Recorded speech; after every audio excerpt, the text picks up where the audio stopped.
നിങ്ങളാദ്യം പറഞ്ഞേ. എന്റെ നീരാകാശമാകെ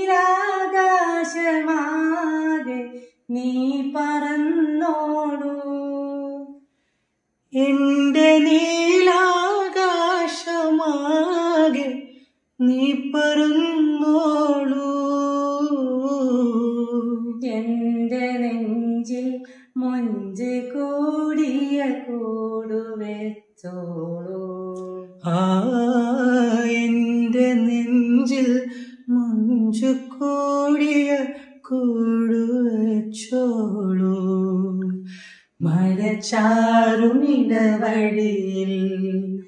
നിഴലാടും കൽപ്പടവിൽ ചെറുവാലൻ കിളിയുടെ തൂവൽ പോൽ ഇളനാമ്പ് പോൽ കുളിർക്കാറ്റ് പോലെ ചാരി വന്നു.